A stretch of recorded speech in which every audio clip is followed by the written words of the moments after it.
안녕하세요. 민성원입니다. 엄마 학교에 오신 어머니들 환영하고요.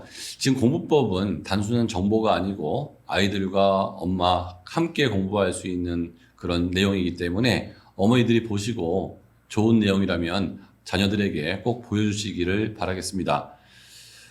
이번엔 패턴 학습법 학원 없이 혼자 공부하는 법이라고 말씀을 드렸는데요. 학원도 같이 다니고 학교도 다니는데 A라는 학생은 성적이 잘 나오는데 우리 아이는 왜 성적이 안 나오지? 라고 하면 학원의 문제일까요? 학교의 문제일까요? 많은 경우에 어머니들께서 학교 선택하는 방법, 학원 선택하는 방법에 대해서 고민을 참 많이 하십니다. 그리고 나서 학교를 정하고 학원을 정해서 보내고 나면 내가 할 일을 다 했다고 생각을 하고요.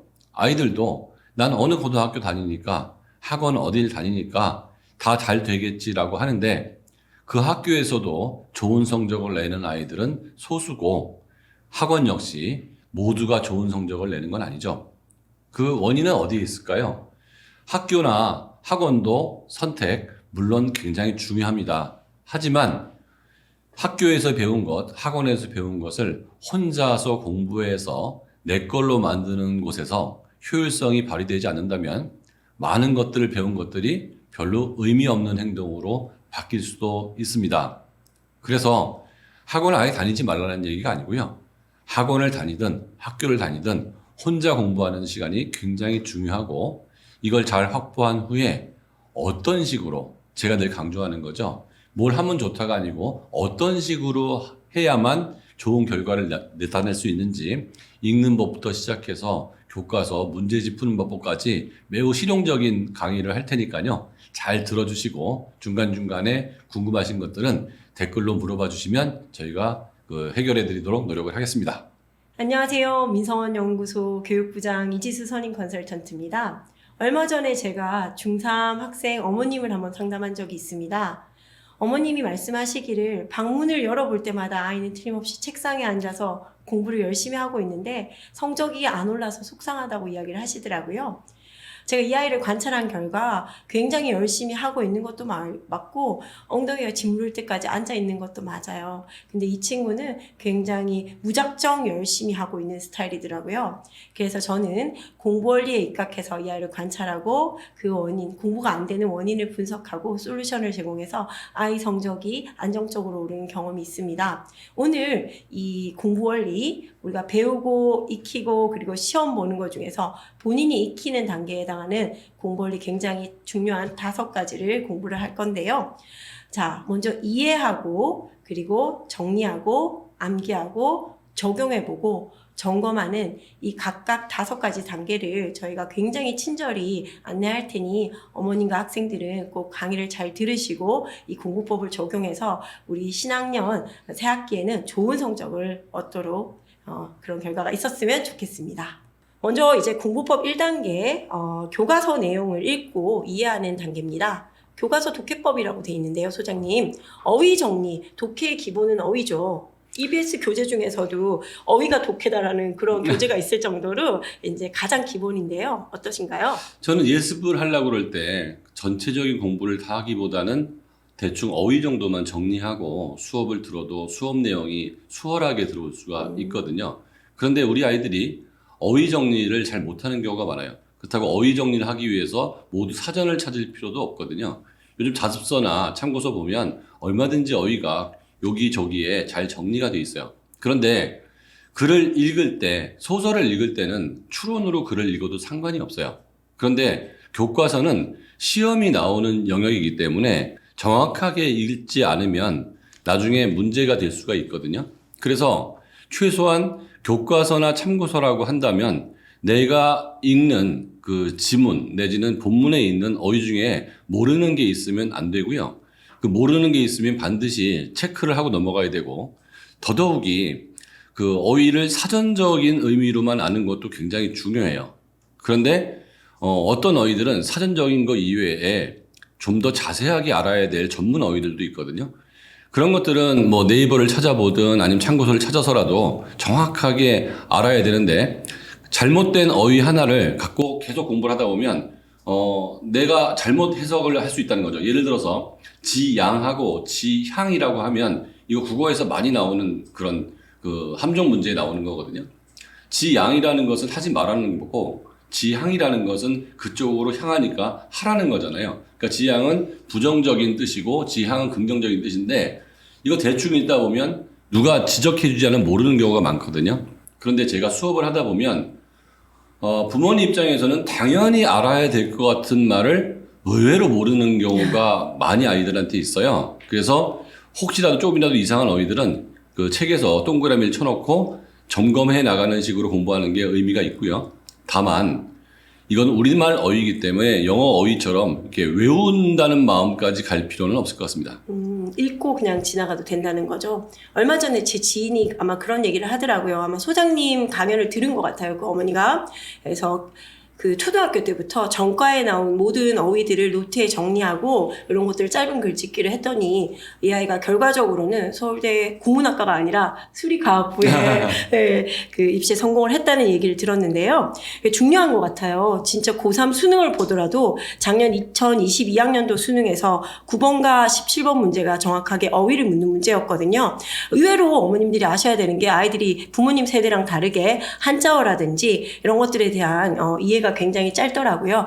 그래서 우리나라 말들이 한자어로 된 것들이 많기 때문에 그런 것들을 정확하게 이해를 하고 또 암기를 하고 넘어갔으면 좋겠고 너무 뉘앙스를 과신하지 말라는 거 그걸 꼭 기억을 하셨으면 좋겠습니다. 아까 그 학생의 그 성공의 원인은 그 전과에 있는 내용들을 다 정리했다고 그랬잖아요. 그러면 그게 습관이 됐다는 거예요. 네. 그러니까 한 번, 두 번 열정을 보이긴 쉽지만 습관으로 계속하는 거는 그렇게 쉬운 일이 아니어서 그게 습관이 되면 전과목이 다 쉬워질 수 있는 그런 찬스가 생겼다고 봅니다. 그 어머님들이 요청을 하시더라고요. 지금 아마 그 국어 책을 이제 비문학 책을 집필을 하고 계시는데 혹시 어휘 책이나 이런 것도 한번 편찬하실 생각이 있으신지.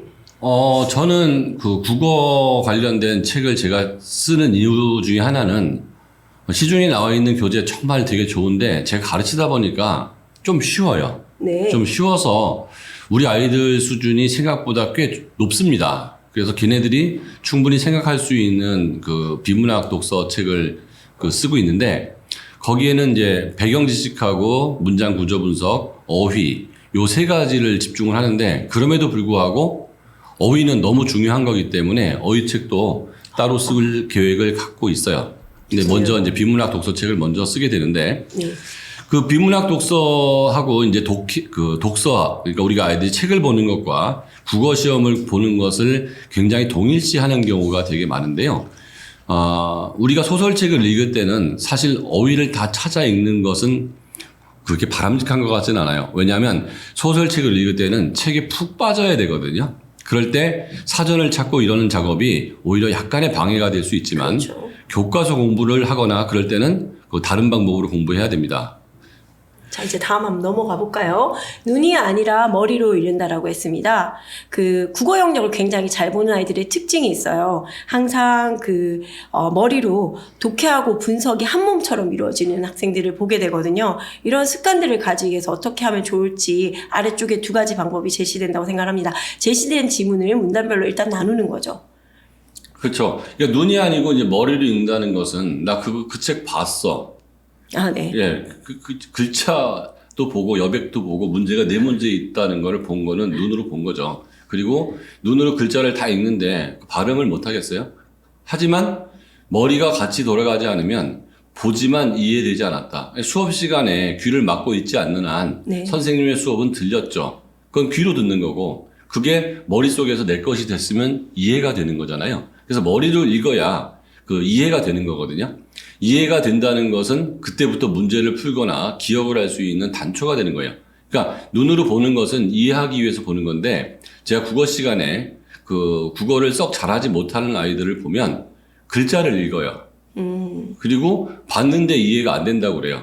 그러니까 본 게 눈으로 본 거죠. 머릿속으로 그 이해가 되려고 노력하는 작업이 별로 없이 눈으로만 스캔했을 때는 이해가 안 되거든요. 그게 습관이 돼버리면 공부를 했는데도 성적이 안 나온다는 얘기가 나오는 거죠.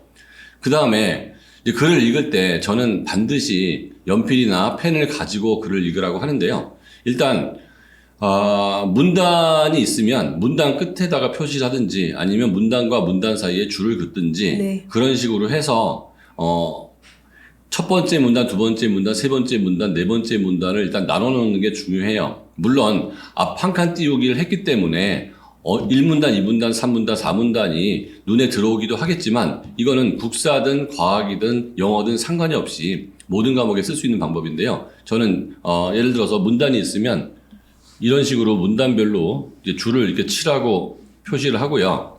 그 다음에 거기다가 1문단, 2문단, 3문단, 4문단 이런 식으로 표시를 하도록 합니다. 이런 식으로 공부를 하게 되면 아이들이 훨씬 더 문단별로 잘 파악을 할 수가 있거든요. 지금 제가 쓴 거 화면에 표시됐나요? 네, 이런 식으로 제가 좀 볼 수 있게 좀. 네. 네. 이렇게 드릴게요. 네. 그 다음에 이제 문단별로 중심 문장을 찾는 노력을 하셔야 하는데요. 문단이 쭉 있으면 거기에 이제 중심 문장들이 있어요. 예를 들면 제일 문장 전체, 글 전체의 중심 문장은 보통 제일 앞이나 제일 뒤에 나오지만 문단별로 그 문단의 중심 문장이 나오기 시작을 하거든요. 근데 그거를 찾는 것이 처음에 익숙하지가 않아요.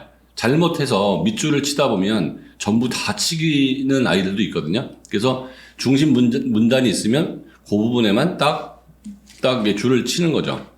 그러면 나중에 어떤 식으로 읽게 되냐면요. 여기 읽고, 여기 읽고, 여기 읽고, 여기 읽는 이런 식으로 글을 읽게 돼요. 이게 이제 지그재그가 되는 거죠. 그러면서 옆에 한 장 더 다른 종이에는 어떤 식으로 하냐면 첫 번째 아까 읽었던 그 내용을 여기다가 첫 번째 글의 내용, 그 다음에 두 번째 글의 내용, 그 다음에 여기서 어떻게 연결되고 여기서 어떻게 반대가 되는 의견이 나오고 이런 식으로 구조도를 그려보게 해요. 저는 아직도 제가 아이들 비문학 독서를 가르치기 전에 제 노트에다가 이런 식으로 구조도를 그리거든요.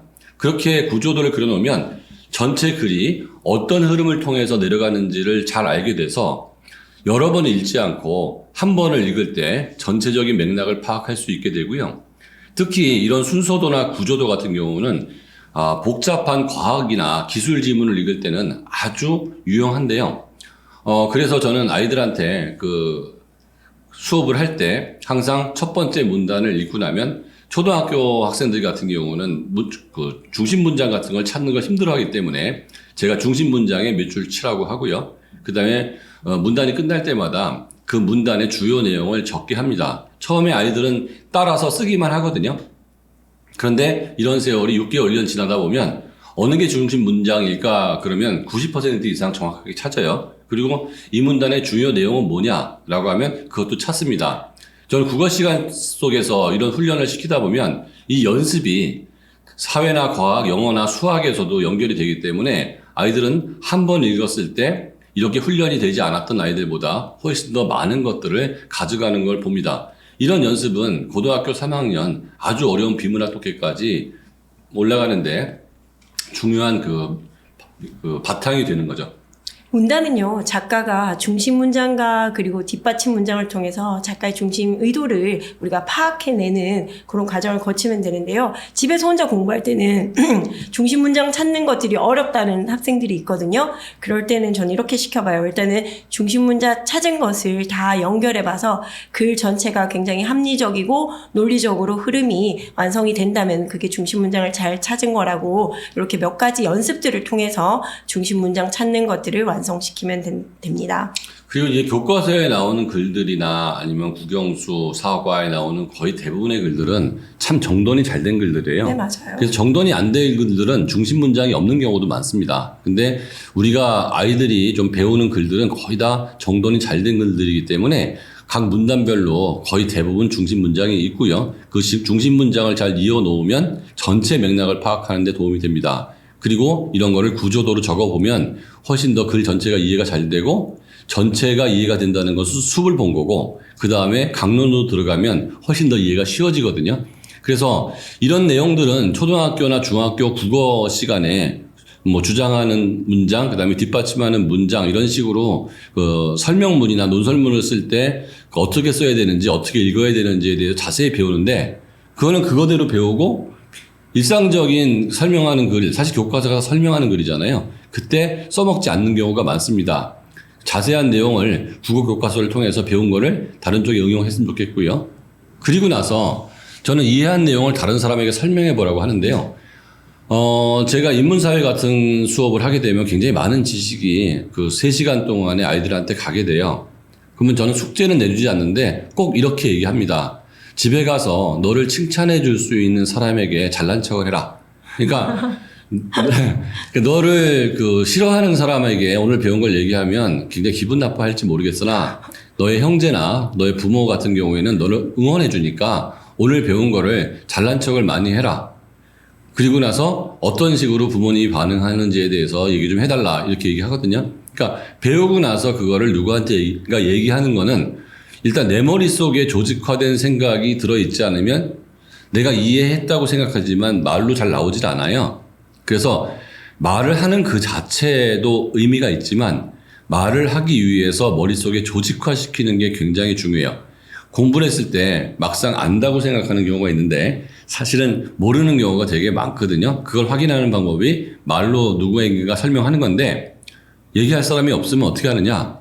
허공에다 대고 얘기하면 돼요. 야, 벽아, 내가 지금부터 뭐에 대해 설명을 해볼게. 그쵸? 아니, 연필아, 내가 너한테 뭘 설명해볼게.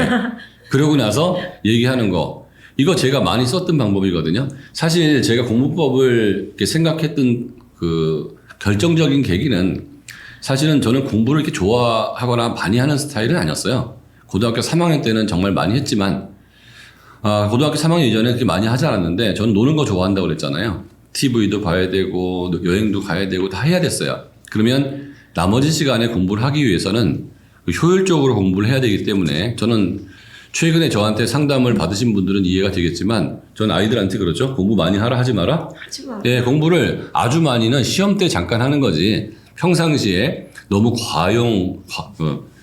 욕심을 과욕을 내서 공부하는 거는 별로 좋다고 생각하지 않는 게 80%만 하는 80%. 공부는 마라톤과 같은 거여서 참 오래 해야 되거든요. 순간적인 어떤 의욕보다는 오래된 습관이 그 아이에게 튼튼한 성적을 올린다고 봅니다.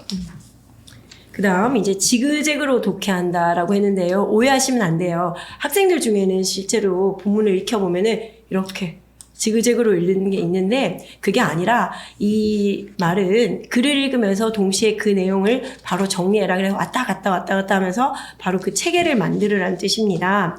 그래서 항상 그 노트 테이킹이 되게 중요한 것 같아요. 그러니까 공부할 때 옆에는 연필하고 그 연습장이 하나 정도 있는 게 좋은 게 공부했을 때 제일 중요한 단어 하나, 중요한 문장 하나, 문단에 있어서의 표시 이런 것들을 약어가 돼도 좋고요. 전체 다 쓸 필요는 없어요. 네. 하지만 옆에다가 표시를 한다는 것 자체가 내가 지금 읽을 때 좀 더 집중해서 읽는 연습이 됩니다. 맞습니다. 그 다음에 이해한 내용을 다른 사람에게 설명해보기. 아까 전에 말씀하신 맥락이랑 똑같다고 생각하고요. 이거 저는 이렇게도 시켜봐요. 핸드폰에다 녹음을 하고 난 다음에 그걸 이제 굉장히 어색하지만 여러 번 하면은 되게 도움이 되는데 다시 한번 자기가 한 내용을 들어보는 것도 굉장히 도움이 될 수 있습니다. 또 이런 것들이 안 되면은 문제를 풀면서 확인을 하는 방법들도 추천을 드립니다. 자, 이제 2단계 우리 중요한 내용을 정리하는 것을 배워보겠습니다. 저희가 2가지 방법을 안내를 할 거예요. 먼저 SQ3R이라 그래서 Survey, Question, Read, Recite, Review 이렇게 5가지 단계입니다. 근데 신기하게 제가 어제 우연히 저희 아들 녀석 국어책을 봤습니다. 5학년 1학기 국어책 독서 단원을 보면요. 책을 읽고 생각을 넓혀요라는 단원이 있는데 이게 절묘하게 SQ3R 방식을 이용해서 교과서를 편집을 했더라고요. 자, 우리 이제 그 과정을 우리가 초등학교 때 배웠는데 이걸 잘 정리를 못하는 거거든요. 잘 사용을 못하고 있는데 오늘 이 배운 방법을 제대로 이해를 하고 직접 이제 실제 적용을 해봤으면 좋겠습니다. 그러니까 이런 공부법이 영어로 되어 있잖아요. 네. 서베이서부터 리뷰까지. 네. 사실은 미국 같은 경우나 유럽 같은 오래된 그 공부가 시작된 지 오래된 나라에서는 learn how to learn, 공부하는 방법을 가르치는 센터가 굉장히 많아요. 대학교에도. 그다음에 중고등학교에서도 성적이 안 나오는 친구들은 공부법 센터를 이수하고 다시 공부하는 조건으로 인정해 주는 경우도 많거든요. 그래서 우리나라에서도 서울대학교도 교수학습법 센터가 있고요. 거기서 읽는 법, 그 다음에 리포트 쓰는 법 이런 것들을 배우고요. 그 성균관대학교에서 교수학습법 센터가 처음 생겼을 때 제가 첫 번째 강연자로 가서 그 학생들하고 교수님들 상대로 강의했던 기억도 네. 나는데요. 이제 우리나라도 굉장히 많은 공부법을 연구하는 분들이 있고 아이들도 이 공부법을 체득하려고 노력을 하는데 그 원류는 솔직히 말하면 그 아리스토텔레스 플라톤부터 시작한 거고요. 그 이후에도 사람들이 공부하는 방법을 체계적으로 정리해놨는데 이런 방법들은 인간의 뇌나 습관하고 맞춰서 해놓은 거기 때문에 이 방식대로 했을 때 효율성이 굉장히 좋아집니다. 한번 서베이부터 설명을 해주시죠. 서베이는요, 글을 읽기 전에 미리 내용을 훑어보는 단계예요. 글의 제목이나 소제목, 그리고 목차라든지 사파라든지 본문의 처음과 끝을 살피면서 개략적으로 이런 내용이겠다를 짐작해보는 단계예요. 이렇게 내용을 알고 나면은 읽는 부담이 확실히 줄어들거든요. 고3 학생들 보면은 이제 그 비문학 작품들을 봐야 되잖아요. 그럴 때 그 친구들이 이렇게 시험지를 들고 한번 훑어보는 과정이 있거든요. 이런 것들을 아마 서베이 과정이라고 생각을 하시면 되세요. 예를 들어서 경제 공부를 한다고 칠게요. 사회에서. 그러면 국민소득도 나오고, 그 다음에 인플레이션도 나오고, 실업도 나오고, 필립스 곡선도 나오고, 뭐 이렇게 쭉 나오거든요. 지금 내가 공부해야 될 걸. 그러니까 준비를 했을 때, 자, 국민소득 1페이지부터 보는 게 아니란 얘기예요. 네. 일단 그 우리 아이들 참고서나 초등학교든 중학교든 고등학교든 참고서가 있으면 내가 지금부터 한 2시간 공부할 것 같다. 그러면 앞에 목차부터 보는 거예요. 아, 여기까지 내가 2시간 동안 할 수 있겠군. 너무 좋은 방법이에요. 예, 딱 그 제목을 보는 거죠. 제목을 눈으로 훑어봐요. 그리고 책장을 넘깁니다, 그냥. 그림도 보고, 제목도 보고, 눈에 띄는 글도 보고. 아, 첫 번째는 국민소득이라는 게 나왔는데, 뭐 정의가 나왔네. 읽는 건 아니에요. 다음 장을 넘겼더니, 아, 국민소득하고 예를 들어서 뭐 실업의 관계에 대해서 나오네. 그 다음에 뒷부분에는 불경기, 호경기에 대해서 나오네. 여기 케인즈라는 사람들 이름도 나오네. 이렇게 한번 쭉 훑어보는 거죠. 그리고 마지막에는 이거에 대한 결론을 이런 식으로 냈네. 요거 하는데 한 3분 정도 걸려요. 글을 읽기 전에 단문이면 단문, 장문이면 장문, 아니면 챕터면 챕터, 수학도 마찬가지예요. 첫 번째는 이런 공식이 나왔네. 연습 문제 2개 나오네. 응용 문제는 5개나 있네. 그리고 이런 식으로 나오는데, 페이지는 몇 페이지가 됐군. 그러면, 2시간 동안 할 수 있겠어. 요 정도라는 게 서베이예요. 그 다음에 퀘스천은 뭐냐 하면, 이건 무슨 뜻으로 이렇게 써놓은 거지? 그래서 그 질문을 보고 혼자 한번 물어보고, 이런 거일 거야. 이건 뭐지? 여기 그림이 나왔네. 이건 그림에서 어떤 내용이 있을까? 뭐 국사 같은 경우에 뭐 대동여 지도가 나왔는데 이때는 어떤 상황이었지? 왜 갑자기 이때 토지 제도가 바뀌지? 뭐 이런 것들을 한번 질문을 해보는 거죠. 그러면 다음에 읽을 때 전체적인 윤곽을 받고 질문을 해봤잖아요. 그 다음부터 세 번째가 read 하는 거예요. 그때부터는 이제 차근차근 읽으면서 아까 내가 머릿속에 생각했던 것들을 찾기 시작합니다. 그러니까 서베이를 생각하면 이렇게 보시면 돼요. 유럽 여행을 가기 전에 책으로 내가 파리에서 뭘 가야 될지를 쭉 본 거죠.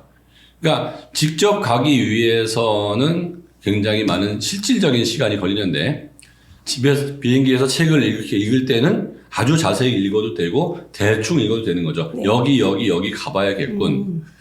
그런데 이 음식점에서는 왜 이렇게 줄을 많이 서 있지? 맛있나 보군. 여기서는 뭐가 들어갔길래 이렇게 평이 좋지? 이렇게 생각하는 거죠. 그리고 나서 그 음식점을 방문하거나 루브르 박물관을 가는 거예요. 이게 거기서 얻는 결과가 굉장히 다릅니다. 그 다음에 마지막에는 리사이트죠. 읽은 내용을 요약하고 정리하는 거예요. 자, 읽는 거에서 끝나는 게 아닌 거죠. 보통은 서베이도 하지 않고 퀘스천도 하지 않고 1페이지 읽기 시작하고 지난번 어디까지 했지? 오늘 20페이지부터 읽기 시작하고 읽고 끝나거든요. 읽은 내용을 요약하고 정리하는데요. 이때 너무 많은 내용을 적을 필요는 없어요. 한두 개 어휘를 써보는 정도도 괜찮고요. 중요한 공식 하나 써보는 것도 괜찮고 그 다음에 심지어는 펜으로 정리 안 하고요. 입으로 얘기하는 것도 큰 상관없어요. 리사이트, 즉 좀 요약하고 정리해서 외우는 단계가 필요한데 전체 문장을 다 외울 수는 없으니까 핵심 내용 몇 개라도 머릿속에 반복해서 암기하는 거고요. 리뷰는 자 이제 덮고 앞장에서 알게 된 것들을 아까 리뷰했다가 정리해 놓은 거 있잖아요. 그걸 보고 충분히 내가 다시 얘기를 해보는 거죠. 사람이 앞에 없으니까 벽을 보고 얘기하시면 될 것 같아요. 이거 읽고 듣고 떠올리고 말하는 거랑 비슷하죠. 굉장히 비슷하죠. 비슷한 것 그러니까 같아요. 이런 식으로 글을 읽었을 때와 그냥 책을 읽었을 때의 내 거가 되는 차이가 굉장히 크게 되거든요. 네, 맞습니다. 이런 식으로 읽게 되면 같은 시간을 공부했는데도 내 것이 되는 것이 훨씬 많아지기 때문에 제가 학원을 다니라고 할 때 학원의 유용성은 두 가지 정도라고 봐요. 한 가지 유용성은 학교에서 안 가르쳐 주는데 내가 배워야 될 필요가 있는 것. 이건 학원에서 하는 게 되게 좋거든요. 근데 학교에서 가르쳐 주는 것을 전 학원을 가는 것은 그렇게 권장하지 않아요. 그거는 학교 수업이 더 지루해질 수밖에 없는 거고요. 두 번째는 학원의 유용성은 학교에서 가르쳐 주는데 도저히 이해가 안 되는 아이들은 학원이 또 유용해요. 그런데 학원을 너무 많이 다니다 보면 내 주도 공부가 안 되고, 즉 서베이, 퀘스천, 리드, 리사이트, 리뷰 이런 식 공부가 안 되고 오로지 리슨만 하고 있거든요. 리슨은 전체 공부에서 차지하는 비중이 그렇게 크질 않아요. 그래서 성적을 많이 올리기 위해서는 학원을 집어넣는 과정보다는 빼는 과정이 훨씬 더 중요하고 혼자 공부하는 시간에 효율성을 갖는 것이 중요하기 때문에 오늘 제 수업의 내용을 학원 없이 혼자 공부하기라고 정했습니다. 학교에서 배울 수 있는 것은 학교에서 하는 게 맞고요. 실제로 뭐 수학 진도를 나가야 된다든지 새로운 지식을 배워야 될 때는 학원을 적극적으로 이용하는 것도 좋은 방법일 것 같습니다. 자, 이렇게 해서 만약에 글 전체를 이렇게 읽는 게 힘들다 그러면요. 소 챕터별로 한 번씩 연습을 하시는 것도 도움이 될 것 같습니다. 한 걸음부터 시작하는 게 굉장히 중요할 것 같습니다. 다음 이제는 SQ3R과 다르게 SQRW, 즉 읽은 내용을 공부하고 그리고 필기하는 방법이라고 할 수 있습니다. 설베이가 똑같이 나오죠. 이것도 단원의 제목이라든지 소제목, 목차나 학습 목표를 훑어보면서 오늘 공부할 내용을 미리 좀 짐작해 보는 거라고 할 수 있습니다. 그 다음 퀘스천. 퀘스천은요, 어떤 공부의 어떤 동기나 흥미를 유발할 수 있는데요. 학습 목표나 활동의 주제와 관련해서 스스로에게 해결해야 될 질문을 던져놓는 겁니다. 그리고 리드는 똑같아요. 그 전체 숲을 우리가 설베이로 개관을 했다 그러면 이제 나무에 해당하는 그 내용들을 굉장히 정독하면서 이때는 배경 지식이라든지 아니면은 경험을 대입해서 읽으면 굉장히 잘 읽힐 거예요. 그래서 공부할 책이나 교과서, 문제집 등을 정독을 하게 됩니다. 다음에 이제 라이트 단계네요. 읽은 내용을 글로 요약하고 정리하는 단계인데요. 이때는 줄거리를 적어도 좋고요. 아니면은 핵심어나 주제를 적어보는 것들. 혹은 문제를 풀었는데 잘 해결되지 않았던 것들을 적어보는 것도 좋고요. 그 다음에 우리가 앞에서 질문했던 퀘스천에서 질문했던 내용들에 대한 답을 찾아보는 것도 굉장히 좋은 활동입니다. 만약에 적는 게 정말 싫다고 그러면 읽은 글을 다시 가서 동그라미 쳐가면서 여기에는 이 내용이었지, 여기에는 이 내용이었지 이렇게 가는 것도 또 다른 방법이 될 수도 있어요. 다음 이제 2단계에서 우리가 제일 중요한 게 이제 핵심 찾기죠. 모든 정보를 다 필기를 해낼 수는 없고요. 빨리 필요한 정보를 찾아서 핵심 개념을 추려내는 능력이 필요한데요. 핵심을 찾기 위해서는 어떻게 하면 좋을까요? 일단 강조, 반복, 처음, 추가 설명 이런 식으로 되어 있는데요. 일단 핵심은 첫 번째 문장에서 나오는 경우가 많아요. 그래서 어떤 글을 강조하고 있는지, 그 다음에 글 전체에서 반복적으로 나오는 글이 핵심인 경우도 많고요. 마지막에 곁들여 말하자면 이런 식으로 추가 설명하는 경우도 핵심인 경우가 많습니다. 그래서 글을 읽을 때 전체적으로 한 1800자, 2000자 글이 있을 때 그 중에서 어느 부분이 핵심인지를 찾아서 거기다 표시를 해놓고 글을 읽는다면은 글을 읽는 속도가 빨라질 뿐만 아니라 굉장히 정확하게 읽을 수 있고요. 저는 소설책을 읽을 때도 연필을 갖고서 읽거든요. 왜냐하면 소설책에도 굉장히 좋은 문장들이 있어요. 네. 그런 문장들 하나를 찾는다는 게 사실은 굉장히 이제 기쁨이거든요. 그 극작가 랄프 와일더 에머슨이 그렇게 얘기했어요. 그 독서의 기쁨은 천재의 작품에서 잃어버린 자아를 발견한다 이렇게 얘기했는데 이게 무슨 말이냐면 독서의 기쁨 중에 하나가 그 세계적인 그 작가가 쓴 글과 나의 생각이 일치했을 때의 그 동일시되는 기쁨이 있거든요. 그러니까 천재의 작품 속에서 잃어버린 자아, 내가 생각했던 건데 깨닫지 못했던 거를 그 글에서 찾아서 나하고 생각이 정말 비슷해. 나도 이런 느낌이었는데 나도 그 봉숭아 꽃을 봤을 때 이런 느낌이었는데 같이 생각했구나 라고 했을 때 기쁨이 있다고 하거든요. 그런 부분이 나온다고 그러면 그 문장 하나가 나의 그 인생에 미치는 영향이 굉장히 크기 때문에 문학 작품에서도 좋은 표현은 밑줄을 치는데 설명문이나 논설문 같은 비문학 작품은 오죽하겠습니까? 거기는 굉장히 중요한 내용들이 많거든요. 그래서 저는 아이들이 글을 읽을 때 그냥 한 페이지 한 페이지 넘어가면 안타까워요.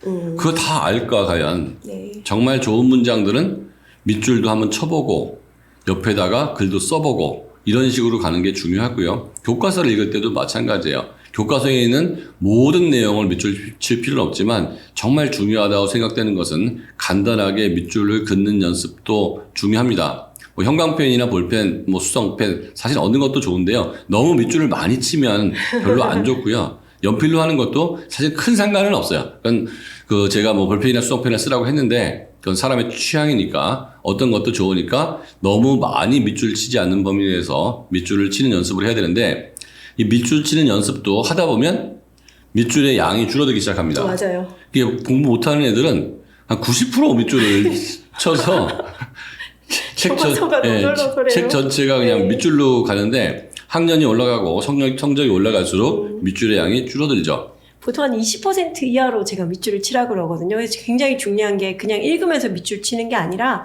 적어도 한 번 이상 읽은 후에 진짜 중요한 개념인지 아닌지를 판단하고 밑줄을 긋는 게 굉장히 중요합니다. 그래서 20% 정도 밑줄을 치라고 그러면 상위권, 중위권, 하위권 아이들이 밑줄 친 것만 봐도 네. 이 아이가 상위권, 중위권, 하위권인 걸 알 수 있는 게 네. 그 하위권 아이들은 정말 이상한 데다 밑줄을 치는 경우가 네. 많고요. 상위권 아이들은 정말 필요한 곳에 밑줄을 치는 경우가 많고 중위권 아이들이 밑줄량이 많아요. 네. 다 중요해 보인다고 생각하는 거죠. 네. 한번 자녀들의 그 교과서를 한번 밑줄 긋게 하시고 한번 보시는 것도 방법이 될 것 같고요. 형광펜을 사용하지 말라는 건 그런 것 같아요. 형광펜이 아무래도 눈이 먼저 가게 되잖아요. 그러다 보면은 자칫 이렇게 줄을 긋다가 놓친 개념들을 계속 미스할 가능성이 크기 때문에 형광펜보다는 연필이나 볼펜, 수성펜 이런 것들이 또 깔끔하게 잘 그어지거든요. 그렇게 사용을 하시면 좋을 것 같습니다.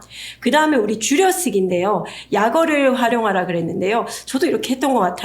실제 이렇게 하면 필기량이 굉장히 줄고요. 암기를 할 때 효율을 굉장히 줄 수 있습니다. 이건 뭐 일반적으로 사용하는 것들도 있고 자기가 만들어내는 약어들을 자꾸 만들어내는 것도 공부의 재미를 느낄 수 있는데요. 보시면은 화살표가 올라가는 건 상승이나 증가를 나타내고 그리고 아래쪽 화살표는 하강이나 감소를 나타낸다. 그리고 땡땡땡은 뭐 그러므로 그 다음에 양방향 화살표는 반이어를 나타내고 CF 같은 경우는 컴퍼죠. 라틴어로 이게 비교하다, 참고하다 이런 뜻인데요. 이제 비교를 나타내고 EX 뭐 example, 예시, 그러니까 before 이거 소절 만드신 거예요. 네. 그러니까 일단 필기는 나만 알아보면 되는 거잖아요. 그렇죠. 남한테 보여주려고 하는 게 아니기 때문에 아무 만들고 제가 한번 예시를 들어볼 테니까 한번 잘 보세요. 예를 들어서 제가 이제 그래프를 이렇게 그리면 여기가 이제 P 이것도 P도 이제 물가라는 뜻이거든요. 근데 물가 프라이스라고 쓰고 Q, quantity, 약어죠, 전부. 그렇죠? 그래서 국민 총생산 GDP를 설명하는 건데 supply and demand, 총수요, 총소득 이렇게 돼 있거든요. 그렇게 되면은 이제 석유 파동이 일어났을 때 어떤 현상이 생겼냐면 그 석유 값이 오르게 되니까 전체적으로 물건 값이 오르는데 원가가 상승을 했기 때문에 공장이 타격을 받아요. 그래서 요렇게 바뀌는 거예요. 총수요, 총공급이 이쪽으로 이동을 하니까 전체적으로 P0 물가가 올라가고 국민소득은 감소하는 이런 식으로 발생을 한다고 했거든요. 이게 전부 약어예요. 이거를 전부 글을 쓴다고 그러면 너무 복잡하겠죠? 그렇죠. 자, 그런데 예를 들어서 이거를 완화시키기 위해서 정부가 재정 정책을 쓰기로 했다. 그러면 정부가 지출을 늘리는 거잖아요. 지금 뭐 코로나 시국에 정부가 지원금을 주는 것도 정부의 재정 정책인데, 그러면 이 국민 소득은 Y equal C 플러스 I 플러스 G 플러스 X 마이너스 M. 여기서 C는 소비, I는 투자, G는 정부 지출, X는 수출, M은 수입이거든요. 이게 이제 국민소득의 수요적인 측면을 나타낼 때 이렇게 나타내는데, 그러면 정부가 이런 식으로 하는 거예요. G를 늘리면, 이게 증가라고 그랬죠. G를 늘리면, 기업은 장사가 잘 되잖아요. 그러면 기업은 인베스트를 늘려요. 정부가 정부 지출을 늘렸기 때문에 소득이 늘어나고, 소득이 늘어나면 소비가 늘어나는 거죠.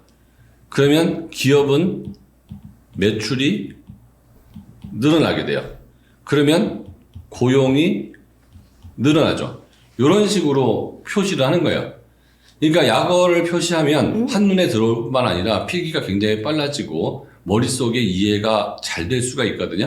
그러니까 제가 이런 식으로 수업을 하다 보면 1, 2년 지나고 나면 아이들도 저하고 똑같은 방식으로 필기를 하고 있더라고요. 그래서 이렇게 내가 하는 방법을 전달해 주는 게 중요하다, 이런 생각이 듭니다. 학교 선생님들한테 되게 많이 배워요. 약어 쓰시거든요. 그래서 필기량이 확 줄면서 또 이미지로도 암기가 잘 돼요. 이렇게 되면은 그래서 머릿속에 넣기가 쉬워진다는 거. 제가 그냥 잘 쓰는 표현이 NA거든요. Not applicable. 그래서 뭐 해당 사항 없음 이런 것들도 굉장히 말로 적는 것보다는 간단하게 약어로 DK 좋네요. don't know. 그죠? 이런 것도 굉장히 좋은 것 같습니다. 자, 다음에는 우리가 이제 노트 필기법을 보겠습니다. 코넬 필기법인데요. 이게 전통적인 코넬 필기법이랑은 조금 다르죠. 수장님께서 이제 새로 만드신 제가 건데. 노트에 있는 게 이제 코넬 필기잖아요. 저는 이제 네네. 패드에다 노트를 하는데 과거에는 정말 익숙하지 않았거든요. 무조건 아날로그식으로 노트를 해야 되는데, 그러다 보니까 너무 많이 이제 쌓여가지고 저는 이제 패드에다 쓰기로 하는데, 이 패드에 있는 게 이제 코넬 방식 노트죠. 코넬 대학교에서 그 학습법을 연구하셨던 교수님들이 전파했던 이제 방법이라고 하는데요. 뭐 여러분이 많이 쓰는 노트 이렇게 돼 있잖아요. 거의 대부분. 그렇죠? 여기다가는 그 단원명하고 학습 목표 쓰는 거고, 여기다가는 목차 쓰는 거죠. 네. 그 다음에 여기다 학습 내용 쓰는 거죠. 그 다음에 이쪽에 점검은 내가 이해했는지 못했는지 표시하는 거예요. 이거를 이렇게 V표로 해도 되고, 내가 점검이 잘 됐으면 5점, 잘못됐으면 3점 이렇게 표시해도 되고, 이해했으면 5, 이해 못했으면 X 이런 식으로 표시해도 되고, 요거는 상관이 없어요. 즉 내가 점검을 했는지 안 했는지가 나오는 거고요. 이 전체의 글 중에서 이 키워드는 국민소득이었다. 국민소득은 Y equal C 플러스 I 플러스 G 플러스 X 마이너스 M이다. 요게 가장 중요한 거다. 그럼 요거라도 알아야 된다는 거죠. 그래서 이런 코넬식으로 표기해 놓으면 나중에 목차 부분만 보고 학습 내용을 떠올릴 수도 있고요. 목차하고 학습 내용을 같이 본 다음에 전반적인 전체 내용을 파악할 수도 있는데, 이런 방식으로 연습을 하게 되면 일단 글을 구조적으로 읽게 되기 때문에 글을 읽을 때 여기다 적어야 된다는 생각을 하게 되고, 그렇게 되면 글을 더 집중해서 읽을 수 있고요. 다만 필기는 누구한테 보여주거나 팔기 위해서 하는 게 아니기 때문에 내가 교과서나 참고서를 읽을 때 서브 노트로 쓰는 거지, 내가 요약집을 다시 만들 필요는 없다고요. 옛날에 이제 제가 공부를 하다가 이 참고서 두꺼운 거를 나만을 위해서 요약을 해야겠다. 그래서 내가 아는 것도 요약을 하고 모르는 것도 요약을 잔뜩 해놨더니 그 참고서 부록에 요약집하고 내 요약이 거의 똑같더라고요. 그래서 이게 필요 없는 짓을 했구나. 그래서 이거는 내가 다시 보기 위해서 만드는 용도지 누구에게나 보여주거나 그렇게 하려고 쓰는 건 아니기 때문에 나를 위해 충실하면 됐지 모두를 위해 충실할 필요는 없습니다. 자기 개성에 맞게 그러면 적으면 되는 거고, 저는 이제 이런 방법들을 아이를 컨설팅을 하거든요, 아이들을. 예, 실제로 아이들이 필기는 열심히 하는데 시험 전에 노트 필기를 다시 보는 경우가 되게 적어요. 그게 왜냐하면 공부 과정이랑 필기가 따로 놀기 때문인데요. 그 1단계 단원명 학습 목표는 저는 좀 미리 적도록, 수업 전에 좀 미리 적어 놓도록 해서 학습의 방향을 좀 알고 들어가도록 하고요. 목차도 좀 미리 적어 놓는 편이에요. 이게 좋은 이유가 뭐냐면 실제로 공부를 할 때 우리가 목차 학습법을 배웠었죠. 이거 목차를 보면서 자기가 떠올려 보는 단계들을 할 수 있는 거고요. 거기에 이제 디테일한 수업 중에 학습 내용을 적어보고, 그리고 점검 단계에서는 아까 전에 5점, 4점 이것도 굉장히 좋은 방법이고요. 문제지를 풀었는데 조금 안 풀렸던 문제라든지 이런 것들을 다 기입하도록 만들어요. 그리고 실제로 굉장히 중요한 것들을 키워드를 해서 나중에 이제 시험을 볼 때 다 일목요연하게 보이잖아요. 목차 학습을 할 수도 있고, 실제로 본인이 문제집 풀었는데 다시 오답을 못하게 되는 경우가 있는데 얼른 찾아서 볼 수 있고, 그리고 키워드를 연결해 보면서 전체적인 내용을 개괄하면서 그 암기력을 높일 수 있는 거죠. 그러니까 제가 이제 공부법이라는 걸 이제 생각하고 각 책도 쓰고, 뭐 이 책은 중국에서 번역된 책이지만, 네. 사실 저 중학교 때도 전교 1등으로 졸업을 했거든요. 사실 그 당시에 제가 공부하는 법을 좀 안다고 생각을 했어요. 근데 고등학교를 졸업할 때도 또 1등으로 졸업을 했는데, 그때도 중학교 때보다 더 많이 안다고 생각했어요. 근데 서울대 경제학과를 들어오니까 아이들이 공부를 진짜 잘하더라고요. 아, 세상에 배울 사람이 참 많구나. 그 경제학과를 다닐 때 느낌이, 아, 고등학교 때 내가 대학교 때 알았던 이런 공부 방법을 알았더라면 한 3분의 1의 시간은 절약됐을 것 같다. 그런데 경제학과를 졸업하고 이제 법과대학을 다시 들어갔는데, 법과대학이 외울 게 진짜 많아요. 그럼요. 네, 정말 고등학생들이 외울 게 많다고 얘기하는 거에 상상도 안 될 정도로 대학 가면서 외울 게 많은데, 법대보다 외울 게 더 많은 데가 어딘지 아세요? 의대? 의대. 네. 그래서 의과대학 애들은 이제 여름방학 때 잘 못 노는데, 법과대학을 다닐 때 너무 외울 게 많다 보니까 경제학과는 외울 게 그렇게 많지는 않거든요. 그렇죠. 야, 경제학과 다닐 때 내가 법과대학 다닐 때처럼 공부를 했다면 훨씬 쉬웠을 텐데. 그리고 나서, 그러니까 제가 대학원을 한 40 넘어서 갔는데, 직장을 다니면서 이제 대학원을 다녔잖아요. 네. 이게 외울 게 너무 많은 거야, 또. 그래요. 그리고 생각해보니까, 네. 아, 내가 한 40쯤 넘어가니까 드디어 공부를 어떻게 해야 되는지를 깨닫게 되더라고요. 참 오래 했잖아요. 그래서 지금 learn how to learn, 공부하는 방법을 잘 배워놓는다고 해서 이걸 끝까지 가져가지 못하는데요. 이게 기본이 돼가지고 좀씩 그 정교화 되거든요. 그러면 굉장히 효율적으로 학습을 할 수가 있어요. 물론 여기 있는 모든 방법이 나한테 다 맞지 않는다면 한두 개라도 시작을 해보시는 거 제가 강력하게 권해주고 싶습니다. 우리 이런 노트 필기법 같은 것들을 잘 사용해서 정말 필기가 사장내는 게 아니라 살아있는 그런 공부에 도움이 되는 도구로 사용을 했으면 좋겠습니다. 다음 이제 드디어 3단계입니다. 3단계는요, 핵심 키워드를 암기해보는 단계입니다. 예로 선어말 어미 있는데요. 한번 설명을 좀 해주세요. 국어 선생님이시니까. 네, 선어말 어미 말 되게 어렵잖아요. 그러니까 이 어말 어미는 말 끝에 있는 어미란 말이고, 그렇죠. 그거 앞에 있는 말이 선어말 어미라는 거죠. 그러니까 한자어죠, 한자어. 네, 선어말 어미 이 자체가 말이 굉장히 긴데, 이게 무슨 뜻인지 말 알았다 그러면 얻다에서 다가 어말 어미고, 그 어말 어미 앞에 있는 어시 선어말 어미라는 거거든요. 그렇게 하면 얘기가 쉽잖아요. 네. 제가 고등학교 때 요새는 좀 한자어 표현을 들 하는데, 횡혈식 석실고분이란, 횡혈식 석실고분, 말도 굉장히 어렵잖아요. 네. 그걸 왜 고등학교 선생님들이 안 가르쳐 줬나 모르겠어요. 횡은 누워있다는 거고, 혈은 구멍이라는 거잖아요. 네. 그 다음에 석실은 돌로 된 방이라는 거고, 고분은 옛날 무덤이라는 거잖아요. 그러니까 하나하나 따져보면 외울 게 하나도 없다는 거죠. 그렇죠. 고인돌, 선돌도 마찬가지로 고여 있으면 고인돌이고 서 있으면 선돌이잖아요. 그거를 그렇게 뜻을 이해하지 않고 그냥 외워버리면 암기할 게 굉장히 많아지거든요. 맞아요. 특히나 이런 부분은 사회나 과학에서 굉장히 중요해요. 사실 국어나 영어나 수학은 이해했다고 해서 문제가 풀리는 것 같진 않아요. 네. 연습이 굉장히 많이 필요한데 사회나 과학이라는 과목은 이해했느냐 이해하지 못했느냐에 따라서 암기량이 굉장히 차이가 날 수밖에 없다. 그래서 모든 걸 통으로 암기하기보다는 이해를 충분히 한 상태에서 암기로 가버리면 오랫동안 암기가 될 뿐만 아니라 해야 될 양도 굉장히 줄어서 암기하기가 저절로 암기되기로 바꾸기 위해서는 철저한 이해를 먼저 할 필요가 있겠다.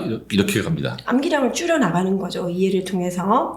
자, 그러면 우리는 뭘 암기해야 되냐면 핵심 키워드를 암기해야 됩니다.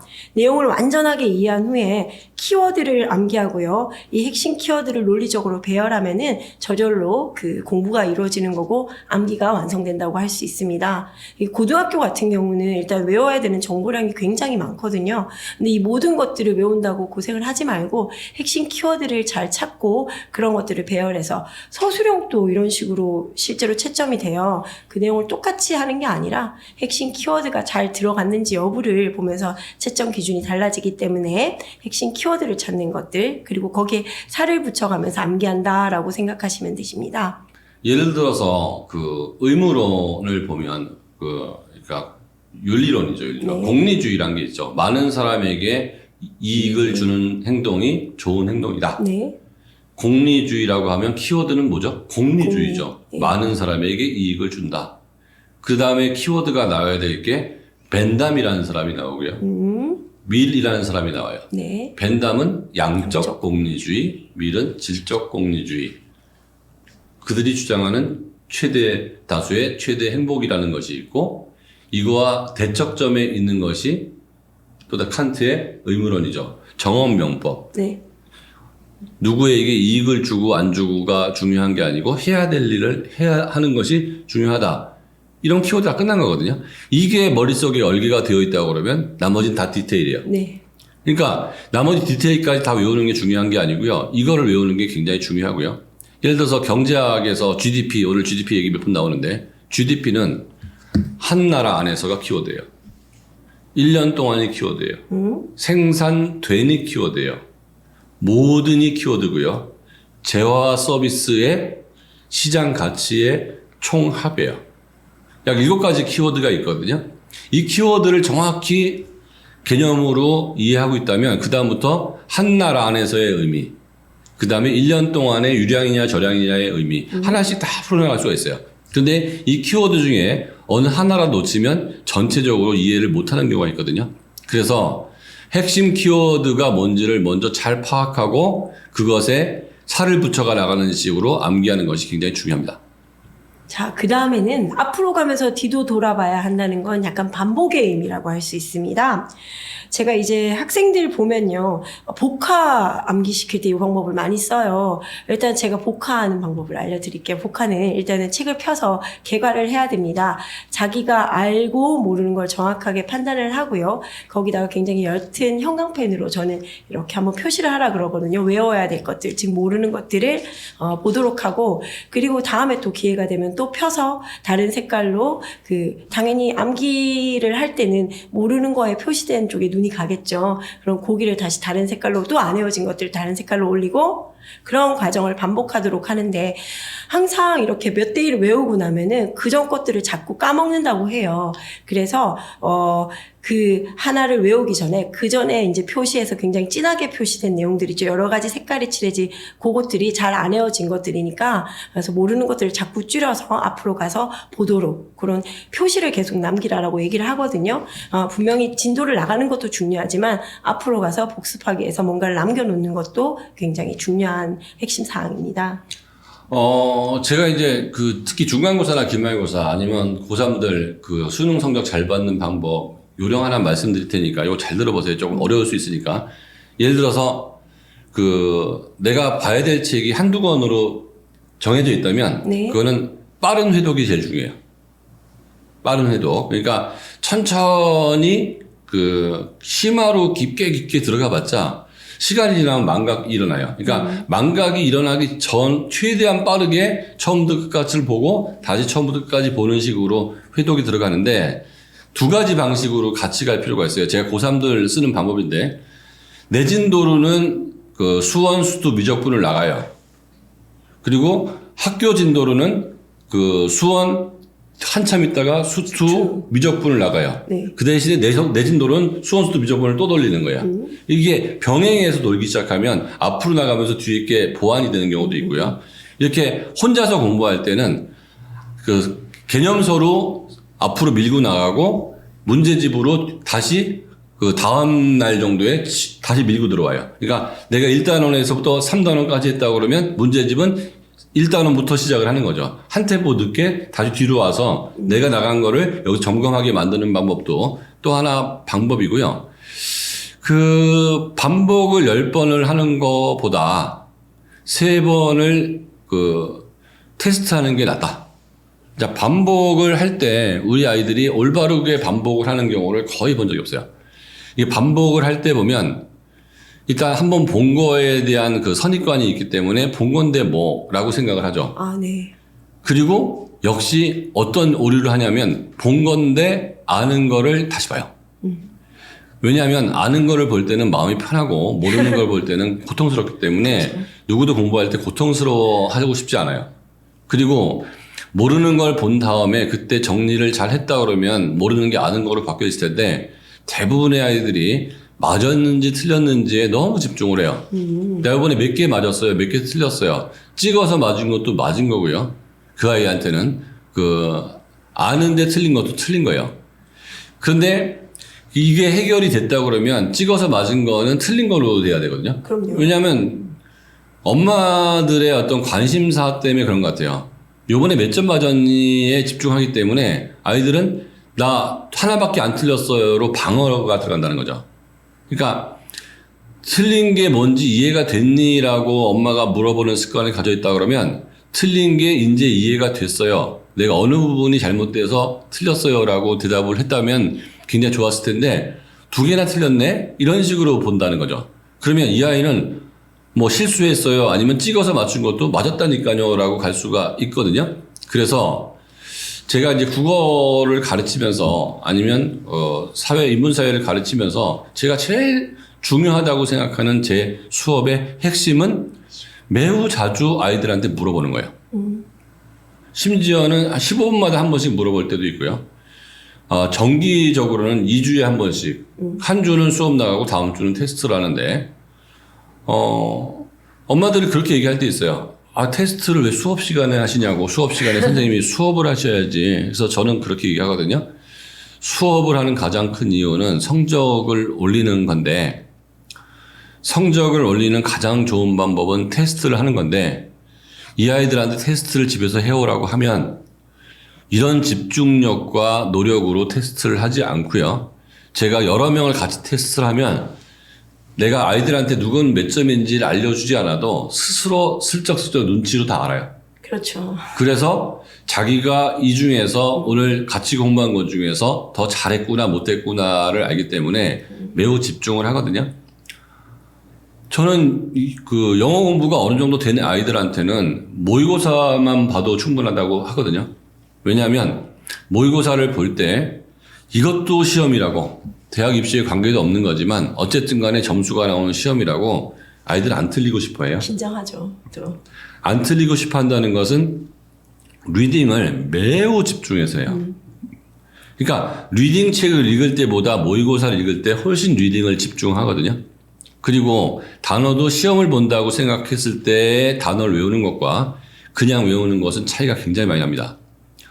이거는 어떤 사람이 자기는 길눈이 어둡다고 그러는데 5번을 가도 6번째 모르는 거죠. 5번을 다 반복만 한 거예요. 근데 6번째도 너 이 길을 모르면 네 차 뺏어버리겠다. 그러면 5번째 갈 때 그때는 테스트를 할 거를 예상하고 길을 찾아가는 걸 머릿속에 각인시키거든요. 아마 평생 그 길 안 잊어버릴 거예요. 그러니까 이런 식으로 반복 학습보다는 반복 검사 테스트가 훨씬 더 기억에는 효과적입니다. 자, 이제 4단계입니다. 4단계는 우리가 이해하고 정리하고 암기한 것들을 실제 문제풀이를 통해서 적용해 보는 단계라고 할 수 있습니다. 제가 이제 아이들을 지도하다 보면은 문제지를 푸는 것들에 대해서 굉장히 공포를 가지는 학생들도 있고요. 그러니까 들여다보기 싫은 거죠. 자기는 공부를 했는데 이런 것들이 여실히 드러나기 싫은 그것들을 보는 것들이 싫어하는 학생들도 있고, 실제로 문제지를 시험 기간에 풀어야 된다고 생각하는 학생들도 있어요. 우리가 이걸 공부하는 과정 안으로 꼭 문제풀이 과정을 데리고 왔으면 좋겠는데요. 문제풀이는 너무 부담스럽게 생각하지 마시고요. 내가 공부한 내용이 나한테 메타인지가 충분히 됐는지 아닌지를 판단하는 인디케이터로 쓰셨으면 좋겠습니다. 그러니까 문제 풀 때 우리 학생들하고 엄마가 갖고 있는 오류. 제가 아이들을 가르치다 보면 그 답지를 엄마가 뺏어갔다는 경우가 굉장히 많아요. 대부분이에요. 그러니까 우리 아이가 답을 베낄까봐 걱정을 하는 거죠. 근데 제 수업 시간에 제일 강조하는 것 중에 하나는 답지예요. 답지를 보는 거를 두려워하지 마라. 특히 첫 번째 공부를 할 때는 문제를 푸는 것 자체가 테스트가 아니에요. 본문에 있는 거를 어떤 식으로 조직적으로 물어보는지를 판단을 하는 거거든요. 심지어는 저는 문제를 먼저 보고 본문을 보라는 경우도 있어요. 그리고 그 문제를 볼 때 아예 연필로 흐릿하게 체크를 하라고 그래요. 답에다가 체크를 하고 문제 읽고 답지를 바로 옆에 놓고 풀지 말고 먼저 보라는 거예요. 이해되셨는지 모르겠어요. 아직 본문도 안 읽었어요. 본문도 안 읽은 상태에서 문제 읽고 답지를 그냥 보는 거예요. 답지를 읽는 거죠. 수학도 문제 읽고 답을 익히는 거예요. 눈에. 문제 읽고 답을 보는 거죠. 국어도 영어도 수학도 문제 보고 답을 보고 문제 보고 답을 보고 문제 보고 답을 보는 거죠. 이 작업을 한 다음에 본문을 읽으면 어떤 게 좋으냐면요. 본문 중에서 어떤 게 문제로 나오는지를 아까 스캐닝 했어요. 서베이 했어요. 좋은 방법이에요. 그러면 아까 예를 들어서 로마가 망한 이유 1, 2, 3, 4, 5번. 로마가 망한 이유가 아닌 것은 1, 2, 3, 4는 답이고 5번이 답이 아니에요? 그런데 본문에서 로마는 뭐 대농장제도 라티푼디움, 그다음에 중장보병의 몰락, 그다음에 뭐 부패, 노예 반란, 뭐 이런 걸로 인해서 망했다라고 본문에 나온단 말이에요. 그러면 아까 그 문제에서 이런 것들이 문제가 나왔잖아요. 그럼 로마가 망한 이유 1, 2, 3, 4번이 훨씬 더 눈에 잘 들어와요. 그래서 첫 번째 그 문제를 먼저 보고 본문을 읽는 방법도 되게 중요하고요. 그 다음에 문제, 특히 이제 기출문제집 같은 거 보면 해설지가 문제의 2배 정도 양이 많아요. 네, 맞습니다. 그러면 이 책을 쓴 사람은 문제를 내는데 고민을 한 게 아니고 해설을 쓰는데 고민을 했거든요. 근데 문제지는 빡빡하게 돌아가는데 해설지는 할랑한 경우가 많거든요. 거의 본 적이 없어요. 맞았는지 틀렸는지만 체크한다는 거죠. 자, 맞은 문제도 해설을 보고요. 틀린 문제는 당연히 해설을 봐서 나의 생각과 해설자의 생각의 차이점을 발견하는 게 공부거든요. 네, 맞습니다. 근데 우리 아이들은 맞았는지 틀렸는지를 찾는 게 공부라고 생각해요. 자, 여기서 생각의 전환 하나만 일어나도 똑같은 시간 공부했을 때 얻어가는 게 훨씬 더 많아지게 됩니다. 혹시 여러분 아이의 그 해설지 그 부분이 너무 깨끗하다면 우리 아이는 같은 시간을 공부했는데도 그 내 거가 되는 양이 훨씬 줄어들었다고 보시면 되고요. 해설지가 빡빡하게 들어있다고 그러면 우리 아이는 올바르게 공부를 하고 있다고 생각합니다. 그래서 요번에 제가 이제 비문학 독서 관련된 초등, 중등용 책을 내잖아요. 네. 해설지를 안 만들 생각이에요. 네네. 그리고 단원이 끝날 때마다 거기에다가 답을 집어 넣어 놓을 거예요. 해설을. 그래서 저 뒤에서 보는 게 아니고 자연스럽게 다음 단원을 넘어가기 전에 해설을 읽을 수밖에 없게끔 하는 거죠. 이 엄마들이 답안지를 뺏어갈 수 없겠네요. 답안지를 뺏어가려면 다 찢어야 돼요. 그래서 네.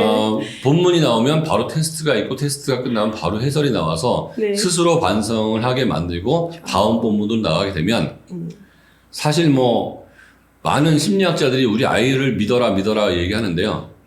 해설지를 베낄 놈 같으면 엄마가 뺏어간다고 친구 해설지를 이용해서 베끼지. 그런 거는 진짜 믿어도 될 것 같아요. 그러니까 해설지가 없어서 이 아이가 공부를 못하게 만드는 일은 안 만들어야 된다고 생각합니다. 민성원 연구소는 이렇게 만드는 책 안에도 이런 공부 원리가 다 숨어 있네요.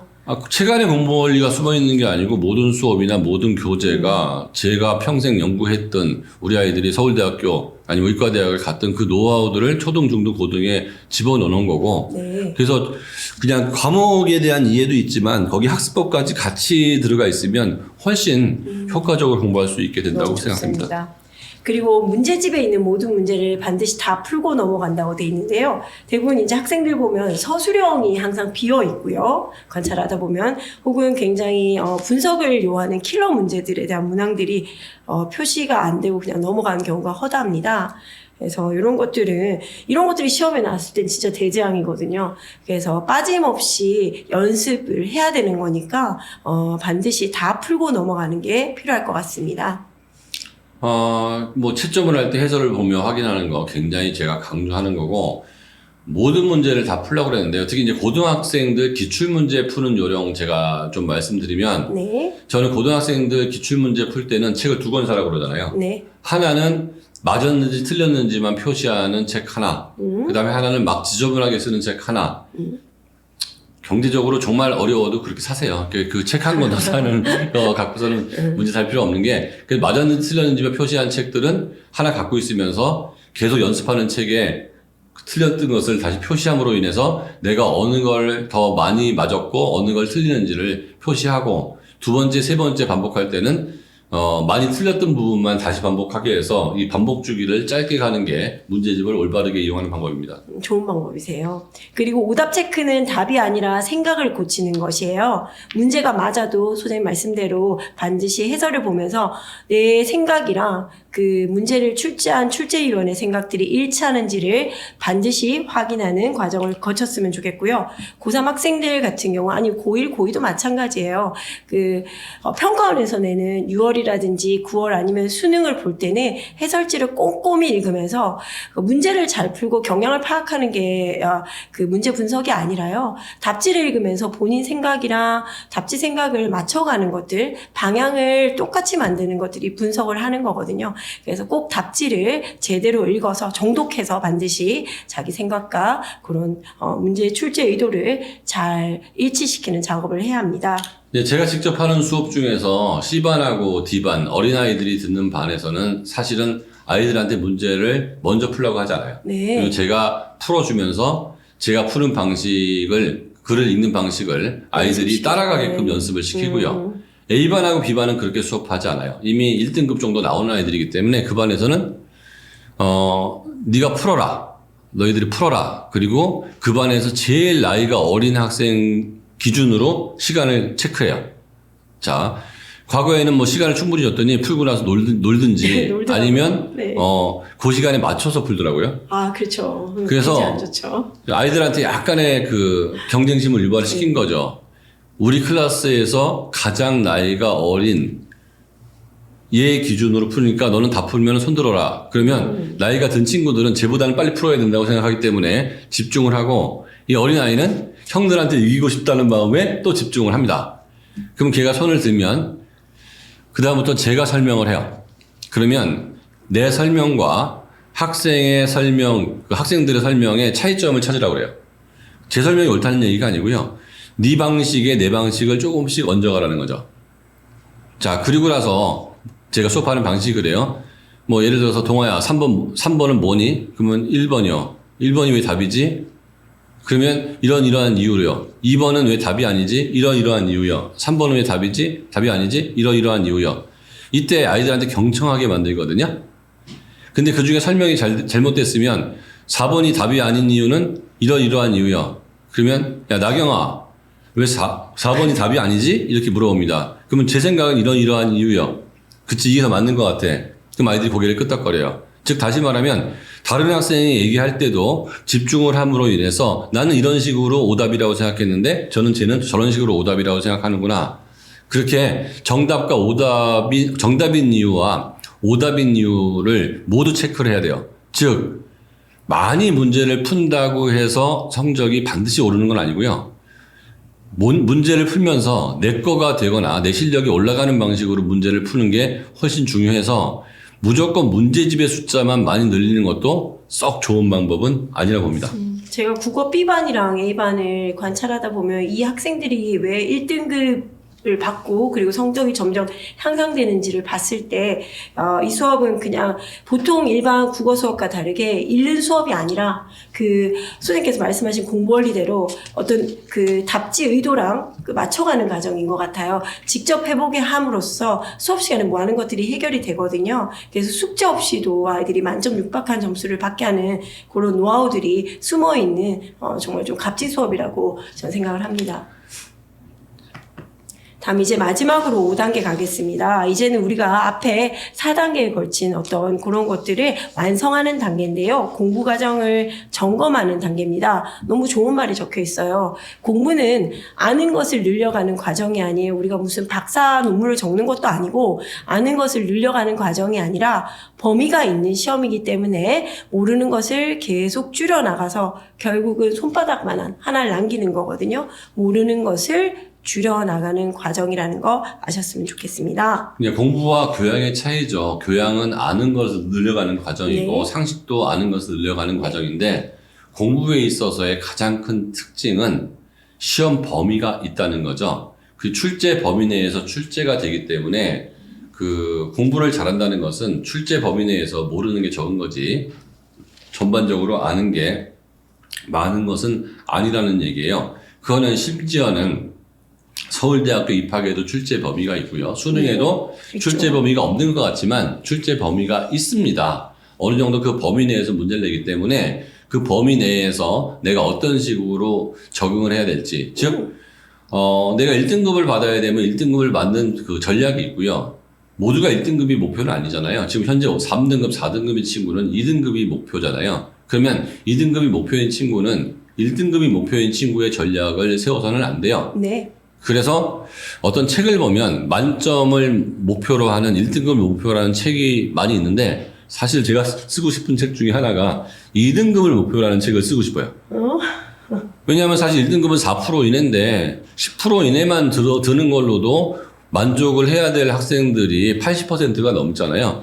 이들이 망가지는 가장 큰 이유는 2등급을 목표로 해야 되는 친구들이 1등급을 목표로 하거나 만점을 목표로 하는 공부를 하기 때문에 실수하는 게 아닌가 싶습니다. 그러니까 그 100명 중에 50등의 목표는 일단 20등 안에 드는 거지 전교 1등을 하는 게 목표이면 이 친구는 목표를 달성하는 게 아니고 목표를 포기해야 될 가능성이 있거든요. 그렇죠. 모든 성공은 엘리베이터 타고 로켓처럼 올라가는 게 아니고 한 계단 가는 거고요. 한 계단 가고 나면 다음 계단을 또 도전하는 거고요. 한 층을 올라가야 다음 층으로 올라갈 수 있는 겁니다.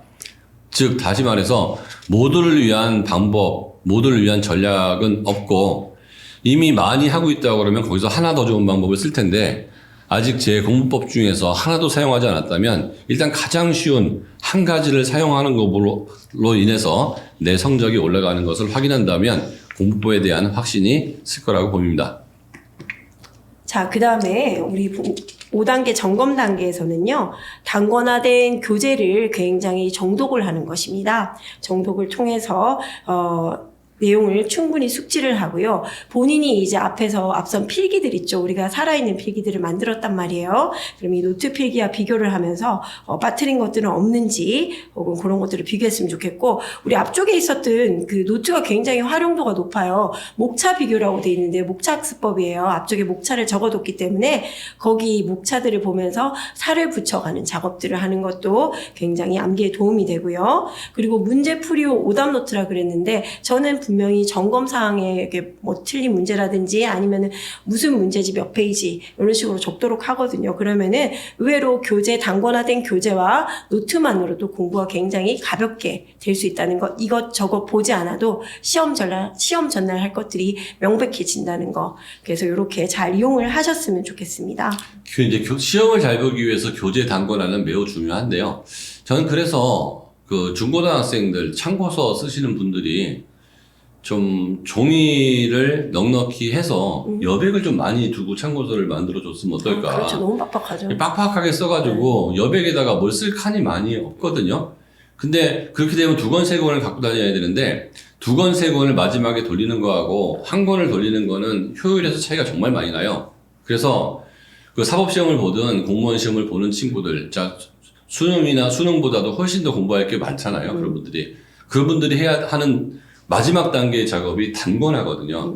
그러니까 마지막까지 봐야 될 한 권의 책의 모든 내용들을 다 모으는 과정인데, 그래서 제가 이제 쓰는 책들은 약간 좀 여유 있게 만들어서 나의 생각을 적거나 따로 연습장이 필요 없이 책의 여백에다가 다 정리할 수 있게끔 그렇게 이제 편집을 하려고 노력을 하는데, 만약에 그 책 여백에 많이 그런 쓸 데가 없으면 종이를 잘라서 집어넣어서 이렇게 붙이는 방법도 그 이용해 보실 필요가 있을 것 같습니다. 단권화 교재로는 자습서가 좋을까요? 아니면 교과서가 좋을까요? 자습서가 좋죠. 자습서가? 그러니까 내가 써야 될 것들이 이미 다 들어있으면 나머지만 쓰면 되는데 교과서에는 내가 써야 될 내용이 너무 많아져요. 너무 많죠. 다만 선생님이 뭐 프린트물을 주거나 교과서 위주로 철저히 수업하는 선생님 있잖아요. 네. 그런 경우는 교과서가 좋은 경우도 그렇죠. 네. 가끔 있는데 특별한 경우가 아니면 자습서가 더 유리한 것 같아요.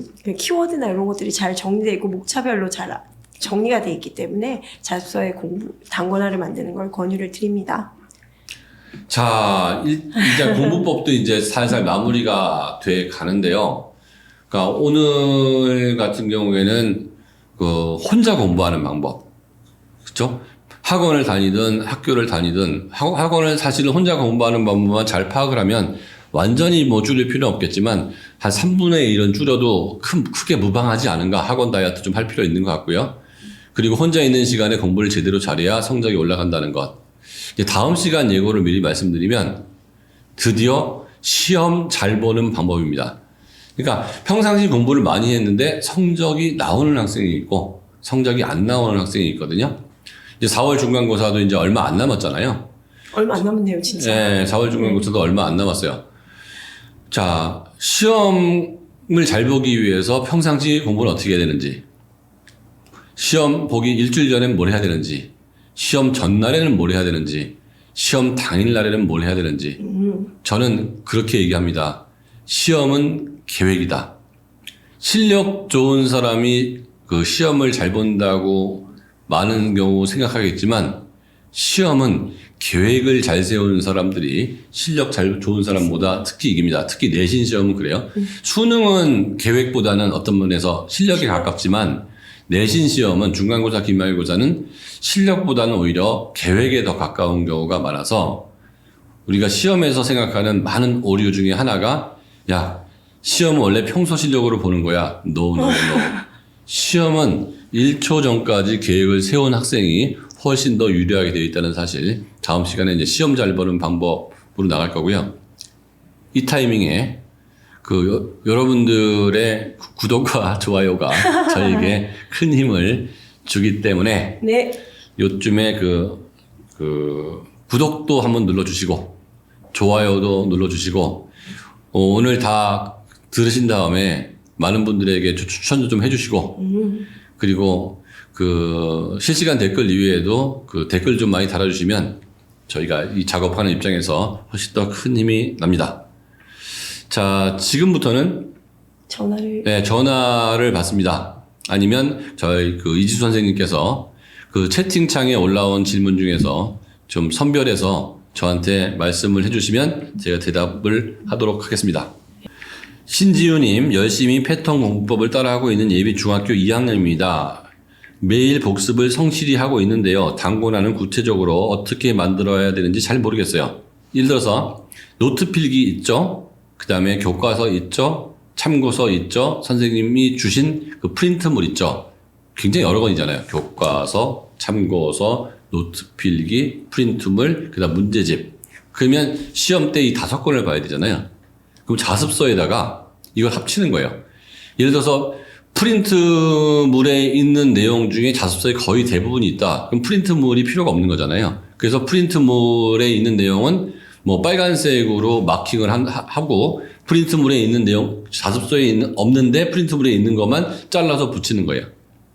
그리고 내가 노트 필기를 열심히 했는데 노트 필기한 내용을 자습서로 옮겨 적는 거죠.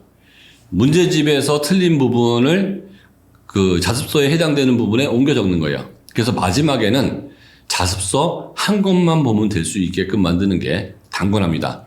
그렇지 않으면 한 과목을 공부하기 위해서 5권을 다 봐야 되거든요. 그러면 실질적으로 그 공부할 내용이 많진 않은데 공부할 내용이 많다고 생각하기 때문에 질에 겁먹어서 공부의 집중력이 떨어지는 경우가 많아요. 시험 때는 공부할 게 별로 없는 친구가 집중을 많이 하게 됩니다. 공부할 게 너무 많다 그러면 해봤자 안 된다고 생각해서 공부를 안 하게 되거든요. 단권화의 필요성은 공부에 자신감을 주기 위해서 하는 겁니다. 질문도 하나 더 와 있는데요. 혜리님께서 소장님 스카이 공대 계열이 목표인 중3아이 가치를 2026년 수능을 대비하려면 고교 선택에서 우선 중점을 두고 고려해야 할 점은 어떤 것이 있을까요? 일단 그 현재 40%가 넘어가거든요. 지금 고등학교 2학년 올라가는 친구부터 정시가. 그러니까 정시 비중을 좀 신경 써야 될 것 같고요. 그 다음에 수시에서 서류 부분이 매우 간소화되고 그 학교 이외의 서류를 제출할 수가 없게 되고 이제 고교 학점제도 지금 중3이면 이번에 고등학교 올라가는 친구인지 아닌지 모르겠는데 고교 학점제도 이제 곧 실시가 되기 때문에 그 서류가 매우 그 비슷해져요. 네. 그러면 1차 선택의 기준은 국어, 영어, 수학 실력이 내가 갈 중학교에서 몇 %에 해당되는지 그거부터 판단하는 게 되게 좋아요. 예를 들어서 그 A라는 학교를 가면 내 모의고사 수준으로 국어, 영어, 수학의 실력이 전교 10등이라고 하면 B라는 학교를 갔을 때는 전교 30등이다. 저는 A라는 학교를 가는 거를 권하고 싶은 거예요. 왜냐하면 이 실력이라는 것은 나의 노력에 의해서 쉽게 뒤집어지지는 않는 거거든요. 그러면 내신에서 좋은 성적이 나올 수가 있습니다. 그래서 입시는 내신 카드 절반과 수능 카드 절반으로 되어 있는데 이 두 카드를 다 가져가는 게 좋기 때문에 일단 실력 측면에서 어느 고등학교를 갔을 때 내가 몇 등 안에 드는지를 판단하는 것이 고교 선택의 제 1번 조건이라고 볼 수 있을 것 같아요. 조금 심각한 질문 하나 드려볼까요? 루비 해바라기 님인데요. 안녕하세요. 예비중 3학년입니다. 학원 없이 혼자 공부하겠다고 한 상황에서 몇 달 뒤에 학원 테스트를 보면 예전보다 결과가 더 안 좋게 나옵니다. 이런 상황에서 계속 믿고 맡겨도 될까요? 아이한테. 그리고 불안하고 걱정이 많이 됩니다. 라고 말씀하셨습니다. 가장 궁금한 점이 뭘까요, 그분은? 아이를 좀 믿지 못하시는 건가요? 아니면 공부 계획 없이 하는 아이의 문제인가요? 글쎄요, 저는 그 뭐를 원하는 학원 없이 혼자 공부해보겠다고 한 상황에서 몇 달 뒤 그렇죠. 학원 테스트 보면 예전보다 결과가 안 좋게 나온다. 이런 상황을 계속 믿고 맡겨도 될까요? 불안하고 걱정이 많이 된다. 사실 뭐 저는 엄마들한테 하는 얘기가 우리 아이들을 믿을 수 있냐 없냐라고 하면 뭐 못 믿는다고 봐야죠. 아이들은 말초적이에요. 쉽게 말하면 좀 더 자고 싶고 좀 더 놀고 싶고 좀 더 게임하고 싶은 거죠. 근데 그 학원을 너무 많이 다녀도 안 되고 학원을 전혀 안 다닐 필요도 없고 요 가운데 어디를 찾아야 하는데 만약에 어떤 아이가 학원 없이 혼자 공부한다 그러면 엄마는 두 가지는 해야 될 것 같아요. 오늘 공부하기로 한 게 뭔지 하고 그것을 했는지 정도 점검은 하셔야지 네가 알아서 공부하라 그러면 그 알아서 공부할 정도의 아이가 많이 없거든요. 그래서 오늘 공부하기로 한 것과 그거를 다 했는지 정도만 체크해도 매번 거짓말 치기는 그렇기 때문에 그 거짓말을 좀 하더라도 했다 안 했다 하다 보면 하는 쪽으로 가는 경우가 있거든요. 근데 그냥 알아서 하라 그러면 알아서 안 하는 쪽으로 가는 경우가 많이 있는 것 같습니다. 자, 또 하나 질문이 있습니다. 김선희님인데요. 내신 잘 받는 학교와 세특 잘 써주는 학교 어떻게 선택해야 할까요? 무조건 내신 잘 맞는 학교를 가야죠. 정교권 아이들 세특은 꽤 잘 써줍니다. 웬만하면 그냥 수업 태도가 좋으니까 점수가 잘 나왔을 거고 네. 점수가 잘 나왔는데 세특을 잘못 써주는 일은 많이는 없다고 보시면 될 것 같아요. 그 질문 들어온 게 하나 있어요. 네네. 문자로 오신 건데요. 다름이 아니라 저희 아이는 고3이고요. 수학을 잘 못해서 확통을 선택했는데요. 말하자면 예전으로 치면 문과죠. 사탐, 화작, 확통 뭐 하나 유리한 게 없네요. 이런 경우는 대학이 많이 불리해지나요? 3, 4등급 맞는 아이인데 전략을 대략적으로 어떻게 짜면 대학 입성이 유리해질까요? 몇 학년이죠 지금? 고3입니다. 고3이라고 그러고 3, 4등급이라고 그러면 미적분의 강점이 정말 없고 내가 수학이 정말 약하면 확통을 택할 수밖에 없어요. 네. 그런데 내가 그 수학 한 과목만 지금 남았다. 나머지는 어느 정도 된다라고 하면 미적분을 할 수 있는지 없는지 얘 담당 수학 선생님하고 충분히 상담을 해보시고요.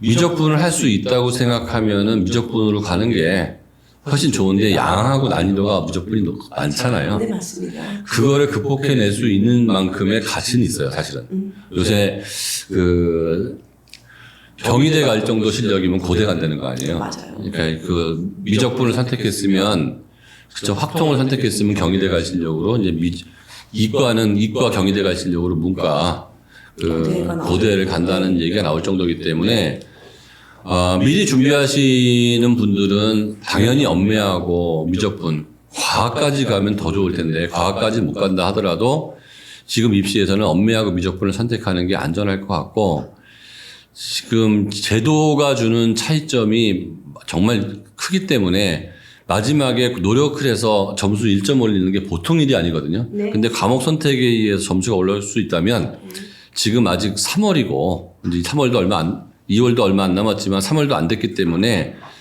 미적분을 선택해서 최대한 노력을 해보는 것도 한번 고려해 볼 만합니다. 하지만 이 아이의 상황은 이 아이를 가르치는 선생님이나 본인이 다 알기 때문에 충분히 검토 후에 결정해야 될 것 같아요. 학교에 자습서를 가지고 가도 될까요? 라고 물어주셨어요. 학교에서 허락만 한다고 그러면 자습서를 가지고 가는 것도 별 문제는 없을 거라고 보입니다. 수업 시간엔 근데 수업 내용을 충실히 듣는 게 중요하고요. 5분 복습을 할 때나 이럴 때 꺼내서 한번 읽어보면서 잘 간추려져 있기 때문에 그렇게 하는 것도 방법이 될 것 같습니다. 제 비문학 독서집은 지금 열심히 쓰고 있고요. 네. 그다음에 수학책도 하나 지금 쓰고 있는데 이거는 영재원 선생님들이 문제집을 쓰고 계시는데 좀 고난도 문제 위주로 좀 미안한 얘기는 제가 내는 책들은 그 난이도가 좀 쉽지는 않은 책들, 한번 그냥 쉽게는 안 풀리는 책들, 그래서 많이 팔릴 것 같진 않아요. 많이 팔릴 것 같진 않고, 그래서 기존에 있는 책들을 좀 다 읽고 나서 풀어보고 나서 제 책을 풀면은 좀 그 두 가지에 맞췄거든요. 결과적으로 제 책을 푸는 목표는 수능을 잘 보는 쪽에 다 맞춰놨어요. 그러니까 초등교재든 중등교재든 이 책을 공부하다 보면 수능을 보는 실력이 생기게 되는 것. 수학도 그냥 단순하게 쉽게 풀 수 있는 것보다는 그 내용을 충분히 이해했을 때 문제 해결력 아니면 기본 유형에 대한 충분한 이해 없으면 못 푸는 그런 문제들. 그래서 다소는 어렵게 출제를 해서 좀 끙끙거리는 그 공부의 기쁨을 누리는 쪽으로 가는데 좀 기대해 주십시오. 열심히 쓰고 있습니다. 지금 고3 되는 아이인데 1등급 차이로 지금은 소리 좀 괜찮아졌나요? 소리 울린다는 얘기가 있는데 고3 되는 아이인데 1등 차이로 2등급을 받아서 조금 당황하고 안타깝게 생각하고 있습니다. 내신만 신경 쓰고 수시를 노려서 수능 공부에 집중을 안 했어요. 이런 아이는 어떤 전략을 택해야 될까요? 제가 공부의 머니라는 그 방송을 나갔을 때 6월 모의고사 때 어떤 과목이 3등급인 아이가 수능에서 만점이 나오는 경우 봤고요. 9월 모의고사 때도 2, 3등급이었던 아이가 수능에서 만점이 나오는 경우 봤습니다. 제가 서울대학교도 많이 보내보고 의과대학도 많이 보내봤는데 3모서부터 특히 고3 기준으로 계속 잘 나오는 경우보다는 수능도 1년 동안 생활을 어떻게 하냐에 따라서 점수가 많이 향상되기도 하고 떨어지기도 해요. 그래서 과거에 과목이 많을 때라면 모르겠는데 내신 관리가 잘 돼 있다는 얘기는 수능 기출문제집만 풀면 되는 거잖아요. 고3 때는 내신에 들어가는 과목도 많이 없으니까 뭔가 안 됐다고 생각하지 마시고요. 11월 중순까지 아직 시간 많이 남았거든요. 지금부터라도 수능 준비하시는 거 적극 권하고 싶습니다. 지금 CM님이 굉장히 좀 공감할 수 있는 질문을 주셨는데요. 예비 중3 여학생입니다. 성적은 강남에서 중위권 성적이고 공부에 대한 열정도 아직은 많지 않은 학생입니다. 고등학교를 숙명여고로 보내야 할지 아니면 내신 가능한 고등학교를 보내야 할지 고민입니다. 외모에 관심도 많고 사춘기 방황도 하는 시기라 친구들 영향도 많이 받는 학생입니다. 어떻게 해야 할까요?